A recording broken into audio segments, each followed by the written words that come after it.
Honra a teu pai e a tua mãe. Sabes os mandamentos. Não mates. Não furtes. Não digas falso testemunho. Não cometas fraudes. Honra a teu pai e a tua mãe. Honrarás a teu pai e a tua mãe, para teres uma dilatada vida sobre a terra que o Senhor teu Deus te há de dar. O mandamento honra a teu pai e a tua mãe é uma consequência da lei geral da caridade e do amor ao próximo, porque não se pode amar ao próximo sem amar aos pais. Mas o imperativo honra implica um dever a mais para com eles, o da piedade filial. Deus quis demonstrar assim que ao amor é necessário juntar o respeito, a estima, a obediência e a condescendência, o que implica a obrigação de cumprir para com eles, de maneira ainda mais rigorosa, tudo o que a caridade determina em relação ao próximo. Esse dever se estende naturalmente às pessoas que se encontram no lugar dos pais, e cujo mérito é tanto maior quanto o devotamento é para elas menos obrigatório. Deus pune sempre de maneira rigorosa toda violação desse mandamento. Honrar ao pai e à mãe não é somente respeitá-los, mas também assisti-los nas suas necessidades, proporcionar-lhes o repouso na velhice, cercá-los de solicitude como eles fizeram por nós na infância. É sobretudo para com os pais sem recursos que se demonstra a verdadeira piedade filial. Satisfariam a esse mandamento os que julgam fazer muito ao lhes darem o estritamente necessário para que não morram de fome, enquanto eles mesmos de nada se privam? Relegando-os aos piores cômodos da casa, apenas para não deixá-los na rua, e reservando para si mesmos os melhores aposentos, os mais confortáveis? E ainda bem quando tudo isso não é feito de má vontade, sendo os pais obrigados a pagar o que lhes resta da vida com a carga dos serviços domésticos. É então justo que pais velhos e fracos tenham de servir a filhos jovens e fortes? A mãe lhes teria cobrado o leite quando ainda estavam no berço? Teria, por acaso, contado as suas noites de vigília quando eles ficavam doentes, os seus passos para proporcionar-lhes o cuidado necessário? Não é só o estritamente necessário que os filhos devem aos pais pobres, mas também, tanto quanto puderem, as pequenas alegrias do supérfluo, as amabilidades, os cuidados carinhosos, que são apenas os juros do que receberam, o pagamento de uma dívida sagrada. Essa somente é a piedade filial aceita por Deus. Infeliz, portanto, aquele que se esquece da sua dívida para os que o sustentaram na infância, os que com a vida material lhe deram também a vida moral, e que frequentemente se impuseram duras privações para lhe assegurar o bem-estar. Ai do ingrato, porque ele será punido pela ingratidão e o abandono. Será ferido nas suas mais caras afeições, às vezes desde a vida presente, mas de maneira certa noutra existência, em que terá de sofrer o que fez os outros sofrerem. Certos pais, é verdade, descuidam dos seus deveres e não são para os filhos o que deviam ser. Mas é a Deus que compete puni-los, e não aos filhos. Não cabe a estes censurá-los, pois que talvez eles mesmos fizeram por merecê-los assim. Se a caridade estabelece como lei que devemos pagar o mal com o bem, ser indulgentes para as imperfeições alheias, não maldizer do próximo, esquecer e perdoar as ofensas e amar até mesmo os inimigos, quanto essa obrigação se faz ainda maior em relação aos pais. Os filhos devem, por isso mesmo, tomar como regra de conduta para com os pais todos os preceitos de Jesus referentes ao próximo e lembrar que todo procedimento condenável em relação aos estranhos, mais condenável se torna para com os pais. Devem lembrar que aquilo que no primeiro caso seria apenas uma falta, pode tornar-se um crime no segundo, porque neste, à falta de caridade, junta-se a ingratidão.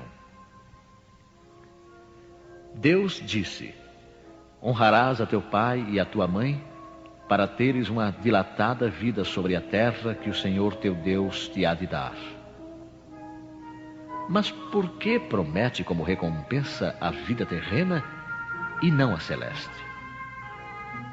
A explicação se encontra nestas palavras: que Deus vos dará, suprimidas na forma moderna do decálogo, o que lhe desfigura o sentido. Para compreendermos essas palavras, temos de nos reportar a situação e as ideias dos hebreus na época em que elas foram pronunciadas. Eles ainda não compreendiam a vida futura. Sua visão não se estendia além dos limites da vida física. Por isso deviam ser mais fortemente tocados pelas coisas que viam do que pelas invisíveis.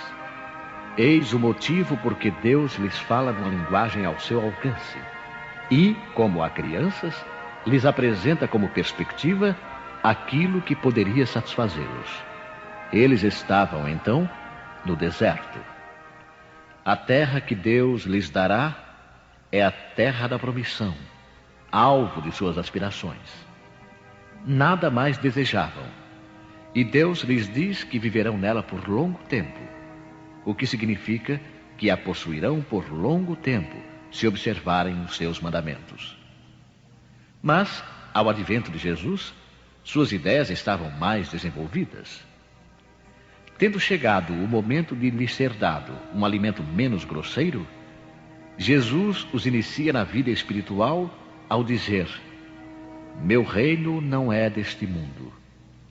É nele, e não sobre a terra, que recebeis a recompensa das vossas boas obras. Com estas palavras, a terra da promissão material se transforma numa pátria celeste. Da mesma maneira, quando lhes recorda a necessidade de observação do mandamento: honra a teu pai e a tua mãe, já não é mais a terra que lhes promete, mas o céu.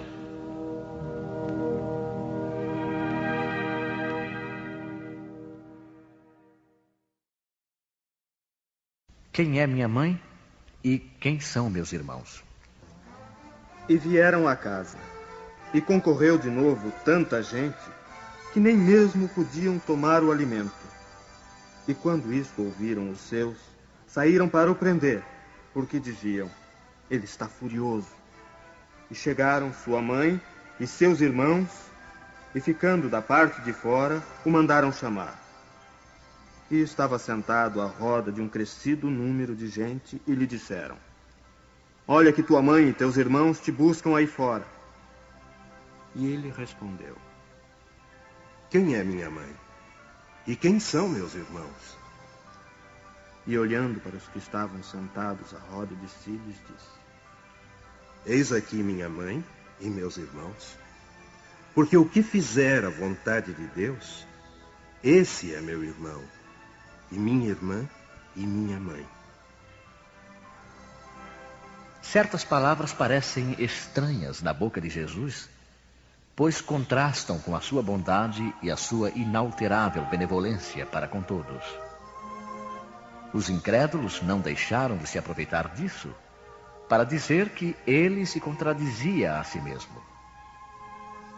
Um fato irrecusável, porém, é que a sua doutrina tem por base essencial, por pedra angular, a lei do amor e da caridade. Ele não podia, pois, destruir de um lado o que construía do outro, de onde é imperioso tirar esta consequência rigorosa. Se certas máximas estão em contradição com aquele princípio, é que as palavras que se lhe atribuem foram mal reproduzidas, mal compreendidas ou não lhe pertencem. Admira-se, e com razão, de ver Jesus mostrar nesta circunstância tanta indiferença para com os seus e, de alguma maneira, renegar sua mãe. Pelo que respeita aos seus irmãos, sabe-se que nunca tiveram simpatia por ele. Espíritos pouco adiantados não haviam compreendido a sua missão. Era bizarra para eles a conduta de Jesus, e seus ensinamentos não os haviam tocado, pois nenhum deles se fez seu discípulo. Parece mesmo que eles participavam, até certo ponto, das prevenções dos seus inimigos. De resto, é certo que o recebiam mais como um estranho do que como um irmão, quando se apresentava em família. E São João diz positivamente que não acreditavam nele. Quanto à sua mãe, ninguém contestaria sua ternura para com o filho. Mas é necessário convir também que ela não parece ter feito uma ideia justa de sua missão, pois jamais se soube que seguisse os seus ensinos, nem que desse testemunho dele, como o fez João Batista.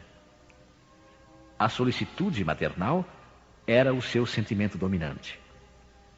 No tocante a Jesus, supor que houvesse renegado sua mãe seria desconhecer-lhe o caráter, pois semelhante pensamento não poderia animar aquele que disse: honra a teu pai e a tua mãe. É, pois, necessário procurar outro sentido para suas palavras, quase sempre veladas pela forma alegórica. Jesus não perdia nenhuma ocasião de ensinar. Serviu-se, portanto, da que lhe oferecia a chegada de sua família para estabelecer a diferença entre o parentesco corporal e o parentesco espiritual.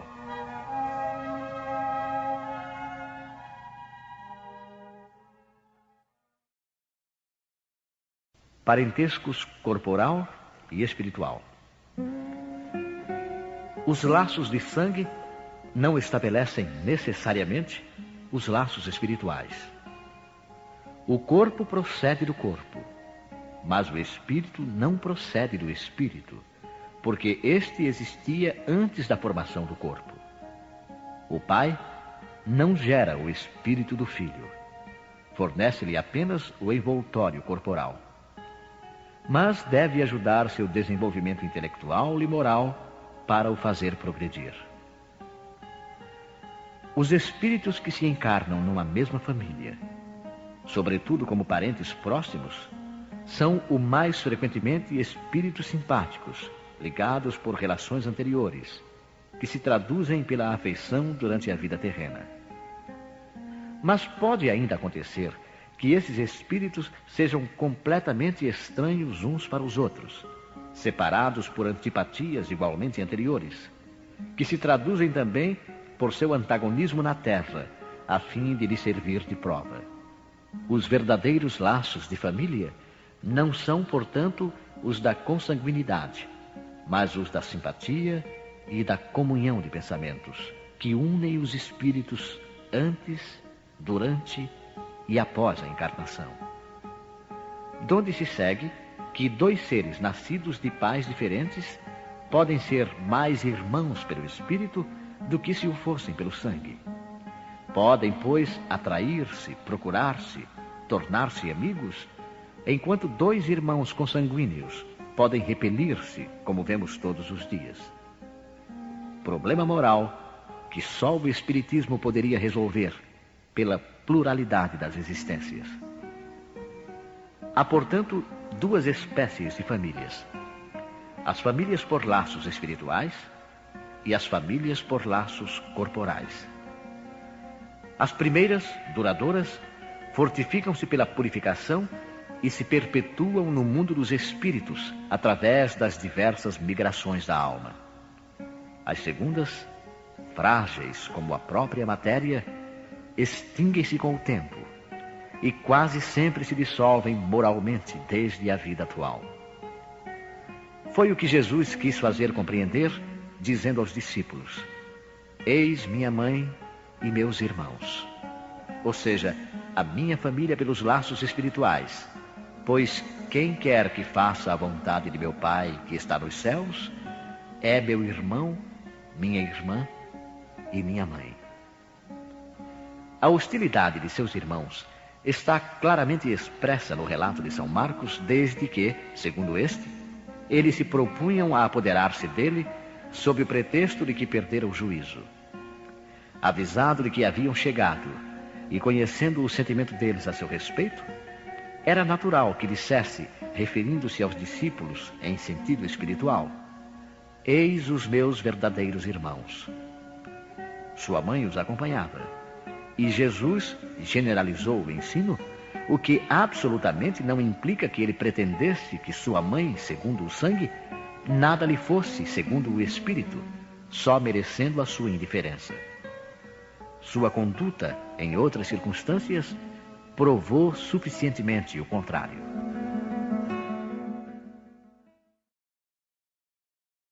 Instruções dos Espíritos, a ingratidão dos filhos e os laços de família. A ingratidão é um dos frutos mais imediatos do egoísmo e revolta sempre aos corações virtuosos. Mas a dos filhos para com os pais tem um sentido ainda mais odioso. É desse ponto de vista que a vamos encarar mais especialmente para analisar-lhe as causas e os efeitos. Nisto, como em tudo, o Espiritismo vem lançar luz sobre um dos problemas do coração humano.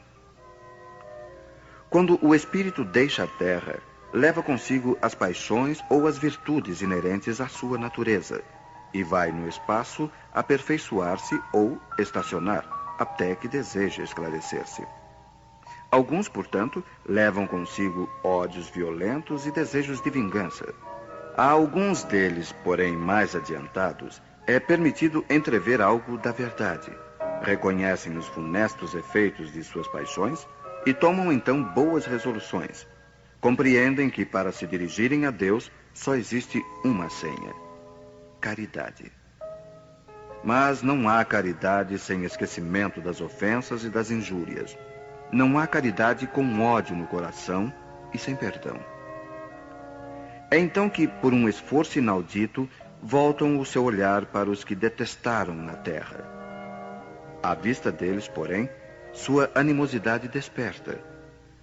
Revoltam-se à ideia de perdoar, e ainda mais a de renunciarem a si mesmos, mas, sobretudo, a de amar aqueles que lhes destruíram talvez a fortuna, a honra, a família. Não obstante, o coração desses infortunados está abalado. Eles hesitam, vacilam, agitados por sentimentos contrários. Se a boa resolução triunfa, eles oram a Deus, imploram aos bons espíritos que lhes deem forças no momento mais decisivo da prova. Enfim, depois de alguns anos de meditação e de preces, o espírito se aproveita de um corpo que se prepara na família daquele que ele detestou e pede aos espíritos encarregados de transmitir às ordens supremas permissão para ir cumprir sobre a terra os destinos desse corpo que vem de se formar. Qual será, então, a sua conduta nessa família? Ela dependerá da maior ou menor persistência das suas boas resoluções. O contato incessante dos seres que ele odiou é uma prova terrível, da qual às vezes sucumbe se a sua vontade não for bastante forte. Assim, segundo a boa ou má resolução que prevalecer, ele será o amigo ou o inimigo daqueles em cujo meio foi chamado a viver. É assim que se explicam esses ódios, essas repulsas instintivas que se notam em certas crianças e que nenhum fato exterior parece justificar. Nada, com efeito, nessa existência poderia provocar essa antipatia. Para encontrar-lhe a causa, é necessário voltar os olhos ao passado. Ó espíritas, compreendei neste momento o grande papel da humanidade. Compreendei que, quando gerais um corpo, a alma que se encarna vem do espaço para progredir. Tomai conhecimento dos vossos deveres e ponde todo o vosso amor em aproximar essa alma de Deus. É essa a missão que vos está confiada e da qual recebereis a recompensa se a cumprirdes fielmente. Vossos cuidados, a educação que lhe derdes, auxiliarão o seu aperfeiçoamento e a sua felicidade futura. Lembrai-vos de que a cada pai e a cada mãe, Deus perguntará: que fizeste da criança confiada à vossa guarda? Se permaneceu atrasada por vossa culpa, vosso castigo será o de vê-la entre os espíritos sofredores quando dependia de vós que fosse feliz. Então vós mesmos, carregados de remorsos, pedireis para reparar a vossa falta. Solicitareis uma nova encarnação para vós e para ela, na qual a cercareis de mais atentos cuidados, e ela, cheia de reconhecimento, vos envolverá no seu amor. Não recuseis, portanto, o filho que no berço repele a mãe, nem aquele que vos paga com a ingratidão. Não foi o acaso que o fez assim e que lhe enviou. Uma intuição imperfeita do passado se revela, e dela podeis deduzir que um ou outro já odiou muito ou foi muito ofendido, que um ou outro veio para perdoar ou para expiar. Mães, abraçai, pois, a criança que vos causa aborrecimentos, e dizei para vós mesmas: uma de nós duas foi culpada. Merecei as divinas alegrias que Deus concedeu à maternidade, ensinando a essa criança que ela está na terra para se aperfeiçoar, amar e abençoar. Mas há muitas dentre vós, ao invés de expulsar por meio da educação os maus princípios inatos provenientes das existências anteriores, e desenvolvem esses princípios por descuido ou por uma culposa fraqueza. E mais tarde, o vosso coração, ulcerado pela ingratidão dos filhos, será para vós, desde esta vida, o começo da vossa expiação. A tarefa não é tão difícil como podereis pensar. Não exige o saber do mundo. O ignorante e o sábio podem cumpri-la, e o Espiritismo vem facilitá-la ao revelar a causa das imperfeições do coração humano.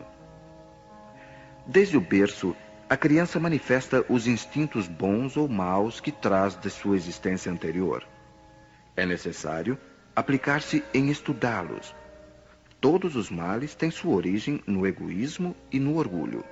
Espreitai, pois, os menores sinais que revelam os germens desses vícios, e cai-vos a combatê-los, sem esperar que eles lancem raízes profundas. Fazei como o bom jardineiro que arranca os brotos daninhos à medida que os vê aparecerem na árvore.